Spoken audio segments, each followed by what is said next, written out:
he might have a little bit of knowledge than I do, yeah? And he will answer any question, inshallah. I don't want to, I think I need to go. He can answer any question. We'll try and be as quick as possible. Yeah, he will answer any question you want. Okay. To you, go. I was just having a conversation. It wasn't like questions. No, it's all right. If you want to continue talking to him, it's up to you. Let her talk to him. If you guys need me for anything, let me know. All right. I'm here. If you do need me. Bro, this is your topic. Get in. Stop being so shy. I know it's not MMA. Don't force him to go. Don't force him. You want to go? Do you want us to bring him into the conversation? Okay. Fair enough. I mean, I feel bad, but okay. I do. She's asking about a God, Are you gonna basically. go? She's asking about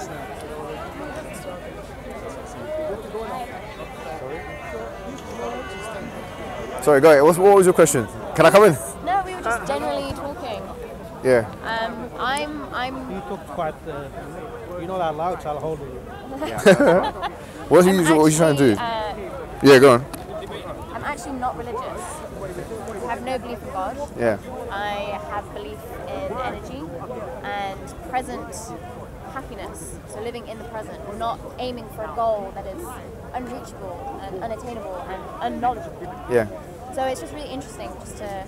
What made you come to your belief? Like, what made you reach that conclusion that you've reached? I was Mormon. Okay, yeah.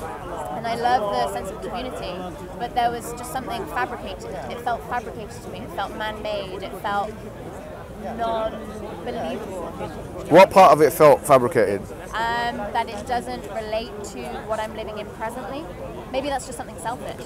I'm all up for believing that we are individual people and we all need something a little bit different to help us reach our present happiness. If you need that belief, and I'm not patronizing in any way, if you need that belief that there is something out there for you to obtain and that makes you presently happy in this moment, I'm like, yes, you use That's that good, yeah? to help you live your full life. When you say you believe in energy though, what do you actually believe about energy? Energy is a construed term because energy could mean chemical reactions, which is just scientific. Yeah. You have your elements that hit each other, Yeah. and that creates a form of energy. So is that what you're talking about? Or? Potentially. Okay. I've not quite explored it. It Fair could enough. potentially mean spiritual meaning that there is an energy out there which not necessarily handpicks something like that is going to happen or I'm going to create this being, but it could mean that there is something subconsciously all happening, like a fate almost. Yeah. Let me ask you a serious question. Sure. Do you believe you have a purpose, an ultimate purpose in life? No. Okay. So, your being in this world Is accidental. is accidental. Okay. And your purpose is a subjective purpose. Happiness. Yeah, which is happiness. That's the goal for me. Okay. Now, let's start from the beginning, I think. Okay. Yeah. Okay.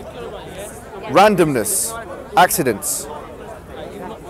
Can you prove to me that they exist? Accidents. Accidents and randomness. Can I prove to you they exist? Yeah. Randomness. I mean, there's an interesting theory in philosophy. I was just recently looking into it. It's called chaos theory. But the idea is this. First and foremost, randomness. The idea of something which is random, which is accidental. It seems to me like a convenient way that human beings use, or a convenient label that human beings use to describe that which they don't understand. Okay? So if I say that, if I get a bunch of numbers and I say, well, this is just a random bunch of numbers, Sure. I know what you mean. that means I don't understand the relationship between the bunch of numbers in question. So what I'm thinking of straight away is when Darren Brown managed to predict the lottery, because the lottery is supposed to be random Well, I mean, numbers, that- therefore yeah. it cannot be random. So I agree with you. If Yeah. somebody can do it and Fine. they can pluck out specific numbers, sure, I agree. Yeah. What's even more incredible is the design. Is this, what I would say, perceived design. Yeah? And there is a perceived design. Once again, if you're talking about this from a first-person subjective experience, it's no doubt in any cosmologist's mind that this universe is finely tuned. Okay, Okay, finely tuned. Yeah. Okay. When I say finely tuned, we're talking about it allows for any life to exist in it, any kind of life to exist. And you'll find that all of the forces, because you were talking about energy, all of the forces like the electromagnetic force, the gravitational force, and these constants are finely tuned. Had they been any different, this universe would not exist, right? Subtle. Do you see what I mean? Sure. So my question to you is as follows: How can you account for that? How can I account for 'Cause- something being so finely tuned? How can you account for the reality that we see around us of design, the reality of design? I mean, we're living presently. Yeah. We have no concept of what happened 100 million years ago. Because Yeah, we have no account for fine. it. So therefore, we yeah. cannot compare what we have currently to what was before, because that might have been completely different. Yeah. So I'm guessing you don't believe in evolution. Well, I mean, it depends on how you define evolution. Okay. Evolution is a valid scientific, well, if you're talking about Darwinian evolution, it's a valid scientific model for the data, the biological and the fossil record data. Well, that's a 21st century construct. Okay. And science, as we know from the philosophy of science, is a constantly evolving thing. Right. And just like we had steady state theory and now we have Big Bang cosmology, it's possible that we have today a neo-Darwinian evolution, but tomorrow we'll have something else. And in fact, neo-Lamarckian evolution is taking, it's putting its mark in the biological world. So that's my stance on evolution. It's a valid scientific model, but it's not an ultimate truth. Okay, so it's only valid for the 21st century. Come 22nd century, we'll find something different. We don't know if we'll find something different or not, but we have problems of induction in science generally, so we can't generalize all of science or the future record or how science will be in the future with today's findings. In fact, with something really interesting one of my friends told me about was that actually, according to Henry Gee was one of the writers of Nature magazine. I think he had like a Nature magazine is probably the most prestigious journal on evolution, scientific enterprise and stuff. And he said that we don't have more than 99% of the fossil record. We don't have more than 99% of that information. So our assumptions about, for example, the theory of evolution is based on literally the 1%. So you're making a generalization, and we're making, like the scientific community is making a generalization on the 1%. But what we say about the theory of evolution is neither here nor there, because we're here, the idea of design, as I said to you before, is perceived. Okay. So I was talking about somebody recently, we were talking about the idea of beginning. So evolution obviously it's a process, it happens, right? In any religion there's a beginning. What's your concept of beginning? Because if there's a beginning, for example, Christianity with Adam and Eve, that was the beginning. That happened from them, from the decisions, created good, evil, humanity. Is there a concept of beginning? In Islam, because I'm Muslim, so in Islam, we do have a concept of beginning. First and foremost, if you want to talk about beginning, basically, just to kind of give you, because I'm going to be using terms, right? So we believe in the Quran and the Sunnah. The Sunnah is the sayings of the Prophet Muhammad, the words of his words, which we say he also was revealed to him from God. That's our contention, right? So in the Sunnah, there's a hadith. A hadith is a saying, yeah, which says, "Kana Allah wa lam yakun shay." So there was God and there was nothing with him. There was nothing else there. So the absolute beginning. Okay, already that's contradicted so many things. Okay, go ahead. So straight away, all I can think of is this guy that mentioned at the beginning the word was with God, right? So contradiction straight away. Say that again. There's nothing with God from the beginning, but then there is word with God at the beginning. Okay, What no, that's a good is question. With God? What is the beginning? What is God? Very good. Why is word capitalized? I think the word with, you're right about that. Carbon, do you know what I mean? Yeah, absolutely. So many questions. It's definitely a seeming contradiction. So here I would answer it in the following way. I'll say to you, And the Word was with God, and the Word was God is the Bible, not the Quran, first and foremost. Okay, but going back, it's come from the same place. Somebody who has stood here, Fair- who's gone, yeah. mentioned that it came from the same person, Angel Gabriel. Yeah, I The word understand. comes from the same person. So if it Yeah. comes from the same person, it Right. should be the same word. So, it's contradictory. One more thing, the biblical text, we don't believe is fully intact. So we believe parts of it are true and parts of it are not true. How did we decipher what was true and what was not? Okay, so we believe that just, we'll come to it, but can we put it as an asterisk and we'll come to it? Sorry, yeah. Yeah, we'll come to it. So Okay. just to let you know, for the purpose of coming, because we're building at the moment, incrementally, Yeah. I'll definitely mention the answer to that question. But the reason why, in a nutshell really, is we believe that the Quran sieved all of the things that came before it in terms of corrupted things that have been omitted from the corpus, from the revelatory corpus, and things that have been put into it, inserted into it. Right. And that was why there was a need for the Quran, because it's the final testimony, it's the final testament. I thought the Quran was the direct word of God. It was, yeah.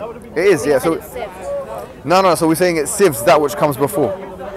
Explain that. Okay, maybe my terminology wasn't precise, yes, I apologize for Sieved that. means that some things come from some things don't. No. It doesn't mean that If you it's get not if you direct. get the Bible and you put it through the truth sieve, you'll have the Quran at the end of it. But how do we decide what's true and what's not? Yeah, so we would say that since the Bible was not preserved, Right. according to our perspective, there was a need for another revelation to come down which would be preserved, which would basically reinforce the true parts of the Bible and clarify the faulty parts of the Bible. There's 40 parts of the Bible. Yes. According to the Quran is one of the words of the names of the Quran is Al-Muhaymin.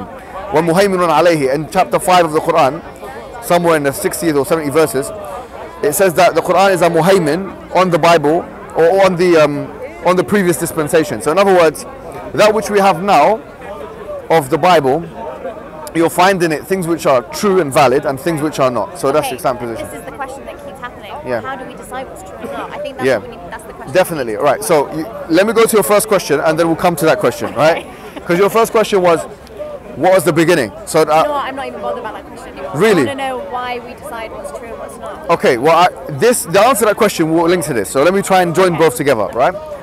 So we believe that the one and only is God. That in a biblical term, he's the Alpha. So he was always there. Okay. Okay. Actually, I'm gonna side note, but this is something we'll talk about later. Why did we decide that it was a man? It's not a man. It's not a man. It's not a man. We say him and alpha, Yes.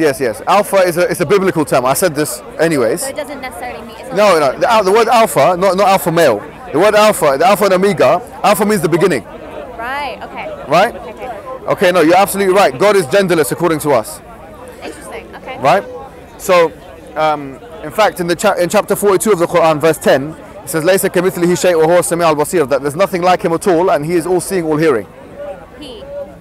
The word "he" is in a, It's not gender. Okay. yeah. So when we say "he," once again, Yep. it's just the default of some languages. So it's just us that's social constructed it Yeah, to be a a masculine. masculine, word, absolutely. and therefore- okay. Yeah. So, but language has to be basically words have to be in conformity with linguistic norms. So, from an Islamic perspective, huwa, which is the third person pronoun which references things, so damir, it is the default. So, in most cases, if you talk about anything, you say huwa. But sometimes that can, it can apply to male and female. Hum can apply to male and female. But anyways, the point being is this. Going back, so God was there, nothing else was there. So God created a variety of different things, of which the universe was one of them. He created it with precision and design. Usually when I have this discussion with atheists, I take them the other way around. So I say to them, look at the design, what must be the characteristics of the thing that put this into effect? And they would say to me, well, I had to have intelligence, I had to have the power. I disagree, but okay. Yeah, well, some of them would say that, some of them would disagree as well, right? It would have to have intelligence, it would have to have ability to put things into motion, etc., because that would be the logically deductible thing that you would infer from design, a designer usually of some sorts. So unless you believe in randomness, which you can't prove. Well, no, I don't believe in randomness. I believe in organic energy, which is elements, which is chemical reactions. That's fine. It's something that needs intelligence. It just happens. It's a natural. But your question now, which is the good question, right? No, your question, which was a very valid, legitimate question, was as follows. You said, how can we know if something is true? Now, this is my proposition to you. Everything in terms of the disciplines of any discipline this world has ever known has been criticized from its base. And there is faith attached to everything. Even if we're talking about formal logic, and if we're talking about mathematics, and if we're talking about science. We talked about science already, how it's moving forward, and there's problems of induction and theory-ladenness and all kinds of philosophical things which the philosophers of science talk about. In mathematics, Kurt Gödel talked about how actually there are some interesting paradoxes that can be seen in mathematics and his incompleteness models. In logic, there have been many that have criticized logic, including Immanuel Kant in 1790, who wrote a critique of pure logic, who I think stole from a previous scholar, which is an Islamic scholar even called Ibn Taymiyyah, who wrote a similar book called Ar-Radd al-Manatiqa, the response to the logicians. Anyways, Okay, just everything. summarize. So we're basically saying within maths, we look at what is real and we look at what is not, and therefore we decide what is true and what is false. What I'm saying is this. What I'm saying is this. I'm trying to give you a true standard of some sorts. What's your true standard? I'm saying that if we wanted to be as skeptical as possible, we can find things to criticize every field in the world. Yeah. And we can find reasons not to believe in maths, not to believe in science, and not to believe in formal logic. Okay, but this is a man-made construction. So we're taking something from a godly word and we're deciding what is true and what is false. But why do we have that right to decide what is true? I don't even believe in the word of God. I'm just trying to understand what makes sense, being able to choose and pick from different sources from the Bible, So, and therefore create realities within our society. So I will say to you this. I'll say to you there are two things that we inherently use as human beings, and I'm sure you use them in your daily life. Okay. One is a probabilistic, and I will call it an epistemic, probabilistic reasoning. Okay. Okay, an epistemic, probabilistic reasoning. Okay, what is this? Makes sense. So, for example, if I, by virtue of probabilistic reasoning, think that if I, for example, jump up, that I will come back down. Right. Yeah, that would be for me a rational belief to have, and I will have that belief. If I jump now, if we jump right now, that I will not fly, basically, that I will come back down on the earth. I say this because of basically my experience and because of probability, epistemic probability. So that's one of our true standards. So one, we said epistemic probability. Number two, which is for me even stronger than this, is our first person subjective experiences. There are some things which cannot be proven using a third person narrative. So for example, consciousness, the mind, mathematics, all of those things can't be proven using a third person narrative. You can't put mathematics under a microscope, you can't put your mind under a microscope, and you can't put your consciousness under a microscope. We believe in consciousness because we are conscious. And by the same token, we will say that Muslims believe in God because we believe that this is an inherent belief. Yeah, so we are, to take René Descartes' words, born with the signature of God in us.